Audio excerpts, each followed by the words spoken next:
One of the strangest aspects of modern society is the number of people trying their utmost to appear wealthier than they are, even to their own detriment.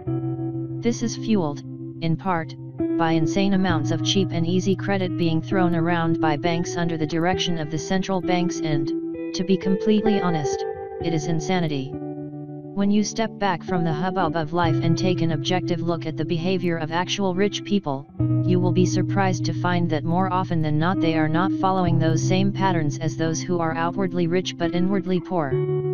This list looks at 10 aspects of the life of the typical millionaire that go against our preconceived notions of wealth. It serves as both a guide to understanding the rich, and a guide to copying them in the best possible way, the way that can lead to your own future wealth. Before we begin, we publish new video every day, so be sure hit button subscribe for more great content. Buy second hand. Some things you can't, or don't want to, buy second hand, things like underwear, food, and bedding. But when it comes to everything else, rich folk are the first in line to get a bargain by buying second hand. Most significantly, rich people tend to not buy cars brand new, understanding the horrendous depreciation that occurs in the first few years of a new car, or if they do buy a new car, they tend to own it for at least 10 years, ensuring they get the full value out of it. Rich people love antiques, which are not always particularly expensive, and second-hand furniture, but most importantly they love the value of buying second-hand. Every penny that is saved by buying and recovering a second-hand sofa versus a brand new sofa can then be invested or saved for a purchase that helps secure your financial future. Buy affordable property. Fundamentally, rich people pay cash for their homes or have at least a 15% deposit. And rich people tend to buy properties no more than 2.5 times their annual after-tax income. Rich people also tend to buy older pre-war homes, and it is very rare for the affluent to buy a brand new home or have a home built. This probably stems from the psychology of the rich, in which a high value is placed on quality, which was undoubtedly higher in the past, and not wanting to carry the initial depreciation of new goods. It is not the truly affluent people buying McMansions and multi-million-dollar show homes. Those properties are for people with massive mortgages, massive egos, and massive financial problems. And, of course, the few amongst us who have won the lottery, poor them. Most lottery winners waste it all and end up back where they were, but far more miserable for the loss. Buy it for life. False economy. The idea that buying cheap is always best.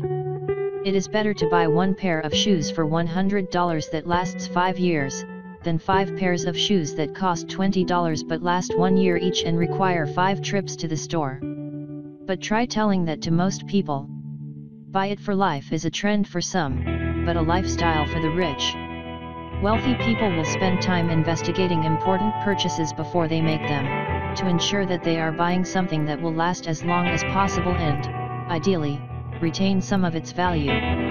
This is why a rich man will buy a $1,000 suit, a price that seems exorbitant to most of us. But in the long term, a suit in that price range will last for decades. And if the man, or his wife, is able to repair their own clothes, they can last a lifetime. When Prince Charles married Camilla Parker Bowles, he wore a 30-year-old suit with patches in it. But he still looked amazing. Prince Charles has the reputation amongst men's clothing connoisseurs of being an extremely stylish man. Wait for good deals. Human psychology is crazy, so to speak. In study after study, people who were offered $5 now, or $10 in 2 months, chose to take the $5.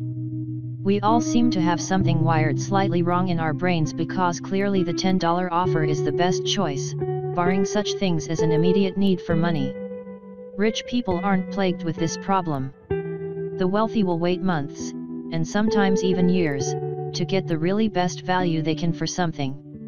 That is how the wealthy survive such disasters as the 2008 property crash. The people who were hurt most in that crash were the people who had bought houses they couldn't afford or used free money from the bank to build up a property portfolio in a get-rich-quick pipe dream. Don't retire. You can't get rich quick.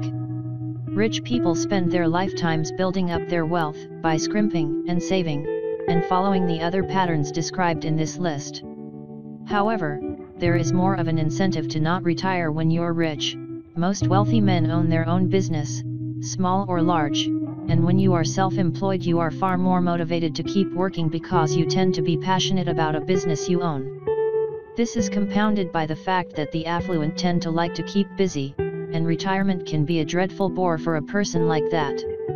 And let's face it, the whole concept of retirement is really a modern adjunct to the 9-to-5 working lives we are all educated to strive for. By looking forward to retiring we can take some comfort in the drudgery of our daily toil for the financial benefit of others.